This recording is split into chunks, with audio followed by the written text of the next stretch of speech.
1870, Eldorado City est une petite ville paisible du Far West américain avec son animation typique des villes de l'Ouest. Ses habitants vivent en toute tranquillité sous la protection de leur bien-aimé shérif.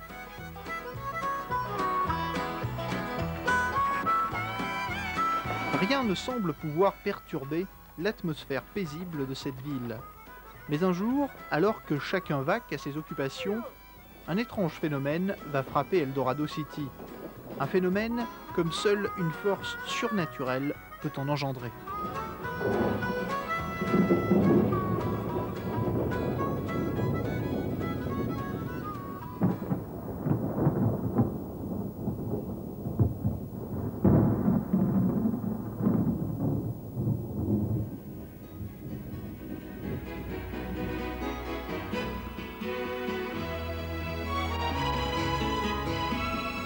Eldorado City se retrouve transporté un siècle plus tard.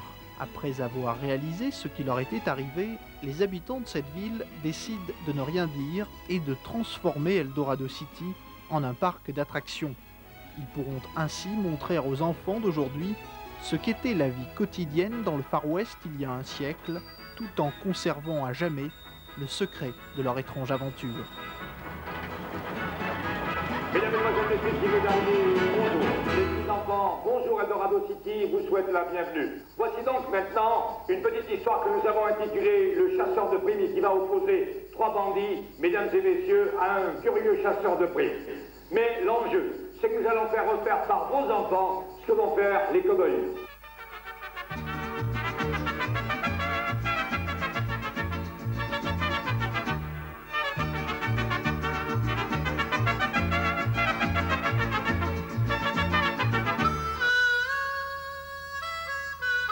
Derrière le saloon, un curieux chasseur de primes se dirige vers le centre de la ville.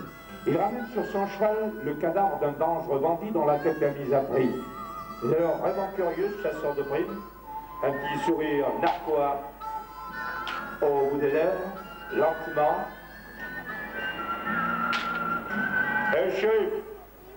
Shérif, viens voir, shérif, il y a sur mon cheval une poignée de dollars. Le shérif reconnaît alors le cadavre, et pendant que le shérif va chercher les dollars au shérif office, les maréchal Ferrand, l'aide-maréchal Ferrand emmène le cadavre à l'intérieur du material store. Le chasseur de primes, lui, continue de regarder les têtes mises à prix. C'est son travail, c'est son job. Mais vraiment curieux, ce chasseur de primes, car il se méfie du shérif. Il élève vers le ciel les dollars pour voir s'ils ne sont pas faux. Mais bien entendu, la couleur des dollars, l'odeur des dollars ramène très vite de jolies filles du Claridge Hotel qui entraînent alors le chasseur de primes vers le Claridge Hotel. Alors viens voir mon canard, tu vas voir, il y a des épinards. Bref, et pendant que le chasseur de primes entre à l'intérieur du Claridge Hotel, du haut de la rue d'Eldorado City, trois cavaliers se dirigent vers le centre de la ville.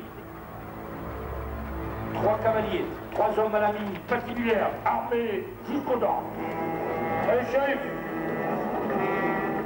shérif, il y a quelques minutes de cela, un chasseur de primes a ramené un cadavre, est-ce qu'on peut le voir, shérif? Ben oui, certainement, les gars, venez voir. Un des frères, un des hommes, entre alors à l'intérieur du Material Store, et le shérif apprend alors que ces trois hommes à la mine patibulaire sont les frères du cadavre ramené par le chasseur de primes. Conscient de ses devoirs, alors que les trois hommes remontent à cheval et se dirigent vers le bas de la rue, ils vont attacher leurs chevaux et passer la nuit à Eldorado City afin de retrouver le chasseur de primes. Le shérif, lui, conscient de ses devoirs, le shérif se précipite au Claridge Hotel. Hé, chasseur de primes, l'air est malsain pour toi dans le pays, chasseur de primes, t'as compris? Tu ferais mieux d'aller traîner tes guêpes très loin d'ici. Le chasseur de primes, lui, toujours ce petit sourire narquois au bout des lèvres, prend un fauteuil et s'assoit devant le Claridge Hotel. Hé, les gars, regardez cet homme là-bas, si grand chasseur de primes, il a un bras en écharpe, ça pourrait bien être lui, chasseur de primes, hein? Hé, l'homme, c'est bien toi le chasseur de primes?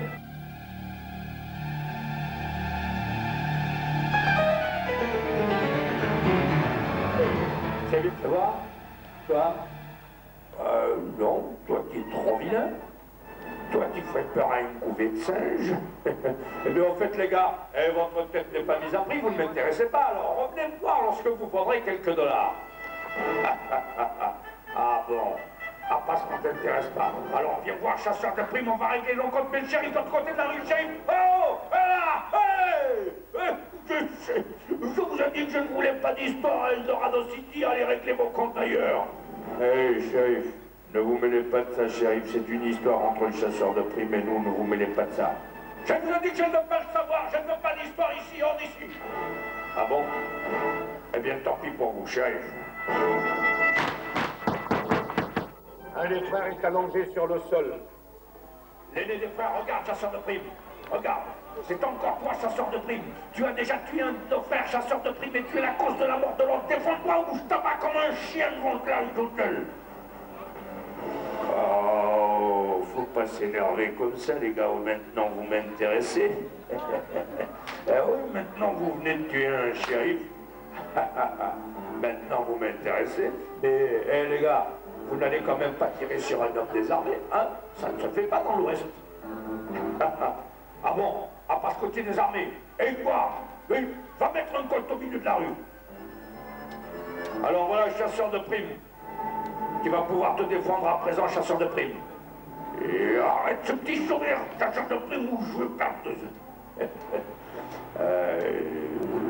Ça va.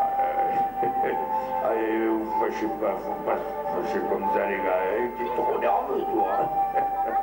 Lentement, le chasseur de primes se dirige vers ce colt au milieu de la rue et pourtant, il sait très bien que lorsqu'il sera à quelques centimètres de ce colt, ces deux hommes, vont tirer comme un lapin. Ils vont l'abattre. Mais là toujours, ce petit sourire narquois au bout des lèvres, lentement, très lentement, toujours ce petit sourire narquois, le chasseur de primes se dirige vers ce colt. Là...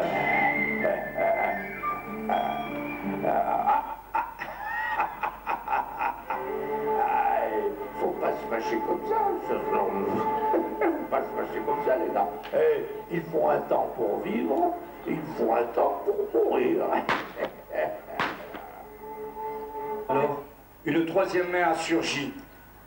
Allez rapidement, allez vite habiller les enfants, ils sont là. Mademoiselle, s'il vous plaît, emmenez les petits enfants. Bien, alors rapidement.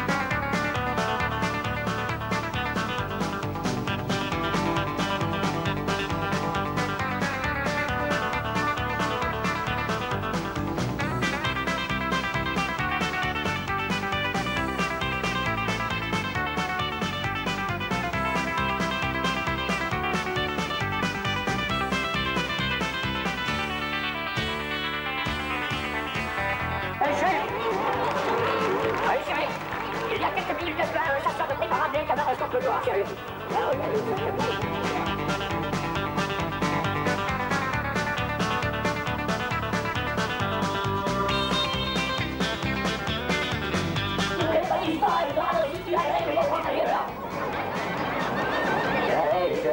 Vous voulez m'assurer que c'est une histoire entre le chasseur de primes et vous ne mêlez pas de ça.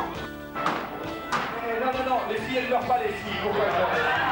À part côté des armées, et une fois, oui, va mettre un colt au milieu de la rue.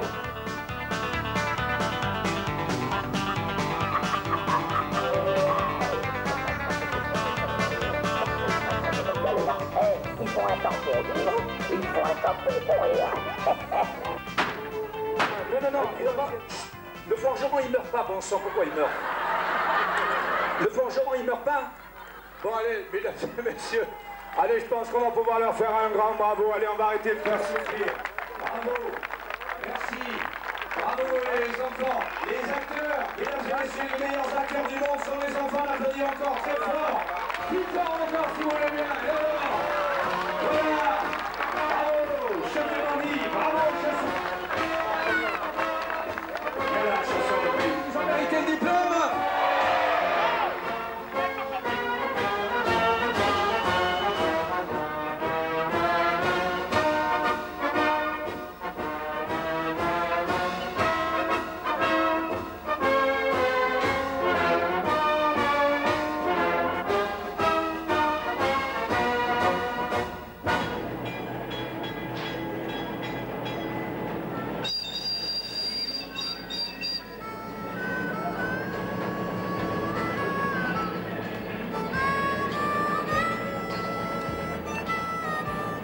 continuer à vivre malgré la nostalgie de leur époque, les habitants d'Eldorado City ont choisi de transformer leur ville en un lieu d'amusement et de détente. Balade en train, visite de la ville et pique-nique.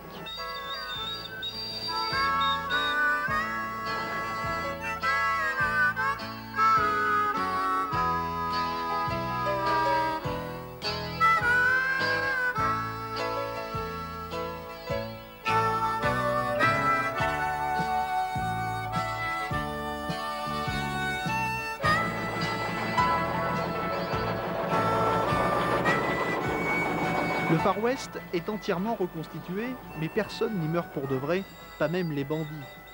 Les habitants d'Eldorado City se sont pris au jeu et réservent même des surprises à leurs visiteurs, car la vie au Far West est pleine de rebondissements. Bientôt, en effet, un habitant d'Eldorado City annonce la nouvelle, des bandits menacent d'attaquer le train.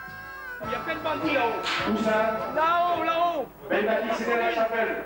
Mais non, la colline là-haut, on a vu des bandits, on est descendu, vous pouvez venir. C'est sûr, il y a des bandits là-haut. Pourquoi on va mentir, Bon, chérie? allez le chercher et mon adjoint, vite, dépêchez-vous. Allez, Non, allez. prison, c'est pas bon, je peux pas y aller, moi. Bon, Oh. allez, venez vite, appelez-moi mon adjoint. Venez mon adjoint, allez, vite. Mais toi, très loin, mais Des sous. Tous les enfants, venez avec moi s'il vous plaît, rapidement, vite. Eddie, va me chercher de la dynamite.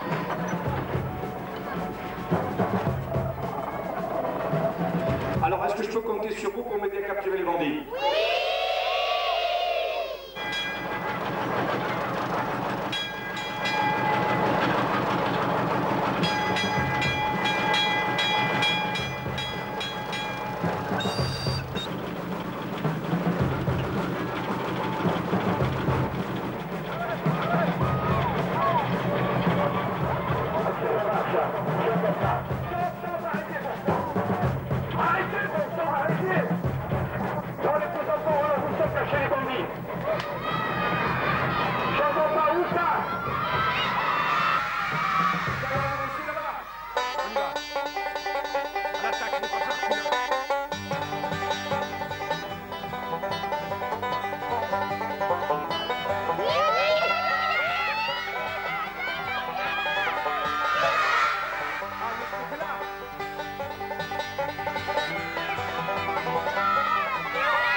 Mais non, derrière, c'est mon adjoint, c'est Eddie. Non, écoutez-moi les enfants, on s'est trompé, il n'y a rien. Écoutez-moi bien, si je vous dis qu'il n'y a rien, il n'y a rien. Non, qu'est-ce que c'est là-bas? La dynamite, pas la dynamite. Et vous autres, encerclez-le. Allez-y à l'attaque. À l'attaque. Mais non, il est faux le canon. Et vous autres, mettez-vous derrière les rochers. Ne tirez pas canon, c'est dangereux. Ne tirez pas, je tire. Et attention, ils vont tirer sur les clients. Ne tirez pas sur les clients.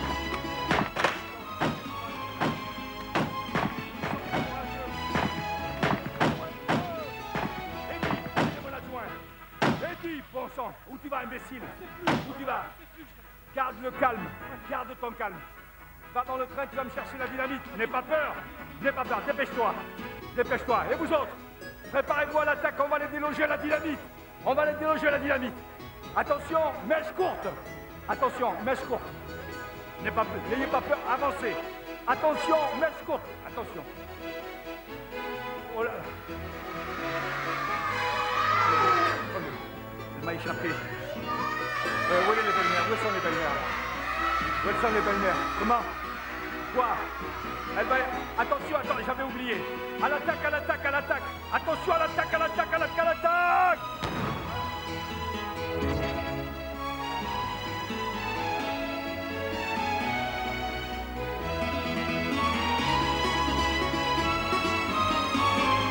Alignez-vous. Bandit que vous êtes. Vous n'avez pas honte. Attaquez le train où il y a des enfants. Oh les mains, j'ai dit. Qu'est-ce qu'il y a? Qu'est-ce qu'il y a? Viens voir. Moi, je suis pas un bandit, moi. Toi, t'es pas un bandit? Non, io non lo conosco les autres. Io non lo conosco les autres. Vous êtes italien? Quoi, ça se voit? Non, ça se voit pas, ça s'entend. Bah, j'ai rien entendu. Alors bon, alors si tu les connais pas, qu'est-ce que tu faisais avec eux là-bas? Eh ben, moi, je faisais caca et après, ça fait boum. Tu faisais caca. Oh les mains! Prends le papier hygiénique, toi, ça peut servir. Il faisait caca. Il est bête alors. Bon, les enfants, écoutez bien. Il y a une décision très importante à prendre et je ne veux pas la prendre seul. J'ai besoin de l'avis de tous les enfants. On va faire comme au temps des Romains.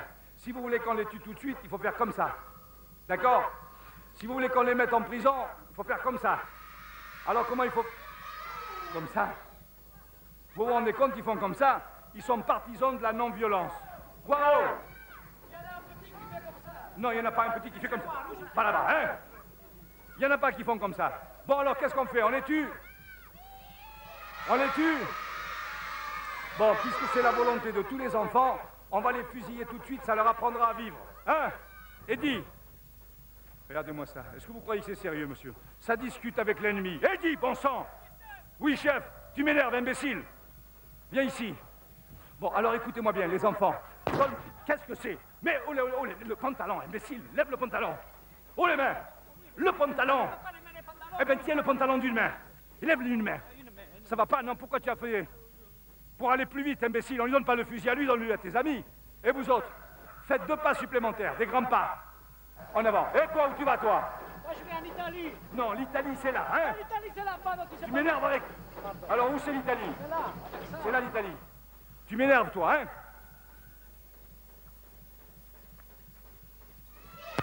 Et vous autres, vous allez là. Eddie! Ça va? Ça va? Un revolver.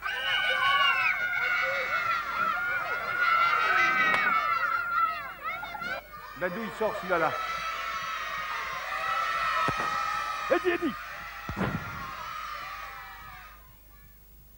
Et vous autres, encerclez-le. Attendez, je vais lui enlever le masque. On va savoir de suite qui c'est qui... Qu'est-ce qu'il a, celui-là? Il est tout brûlé. Les enfants, il est tout brûlé. Il est pas beau, mais il est bien mort. Il est cuit aux patates. Alors écoutez-moi. Qu'est-ce qu'il y a? Il a bougé? Mais non. Qui c'est qui veut venir avec moi pour voir qu'il est bien mort? Non, un petit... Allez, viens là. Viens. Viens, un petit garçon qui n'ait pas peur. Non. Un garçon qui n'ait pas peur. Viens là. Viens ici. Viens là, viens. Tu n'as pas peur? Non. Voilà. Tu vas lui toucher le bras, tu vas voir comme il est bien mort. Si je vous dis qu'il est bien mort, je m'y connais. Les morts, on fait ça tous les jours. 5-6 fois par jour. C'est même pas une vie.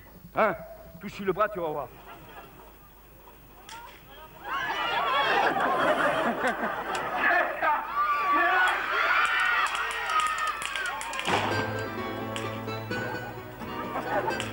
Et les petits enfants, viens voir mon garçon, pourquoi tu as sauté? Je vous l'ai dit, à Eldorado City, on ne meurt jamais sérieusement. On ne peut mourir autrement que de rire. Regarde, on peut leur faire un grand bravo de s'être trouvé dans la poussière, regarde. Voilà, c'est Carmelo, regarde. C'est Maurice, regarde.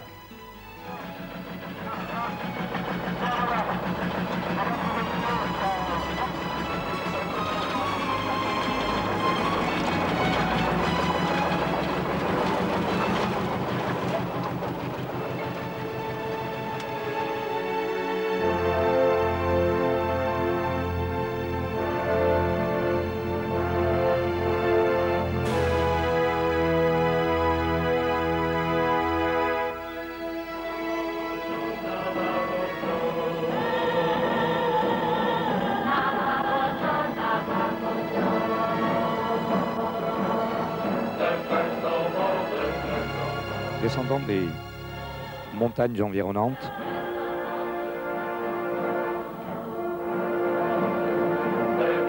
arrivent alors des Indiens, des Cheyennes, des Crocs, des Navajos, des Apaches. Tous ces Indiens arrivent à l'appel lancé par le grand chef Aigle Noir. Le grand chef Aigle Noir va leur faire part aux représentants des autres tribus des songes qu'il a eus dernièrement et de ses entretiens avec le Grand Esprit.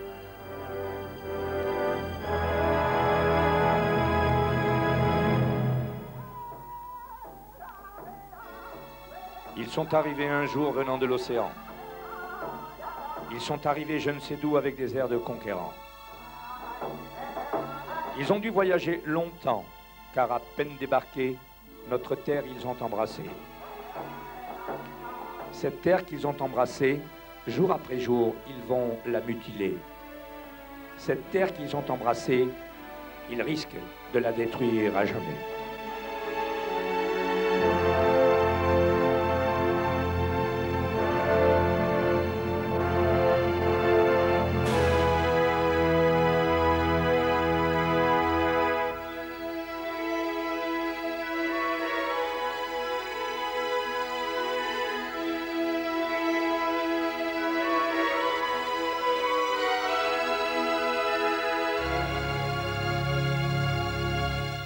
Salut à toi, homme blanc. Pourquoi ces hommes qui t'accompagnent sont-ils armés?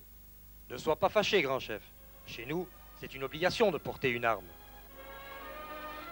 L'homme blanc qui t'accompagne avec son arme, est-il le plus valeureux de tes guerriers? Oui, c'est un de mes meilleurs soldats.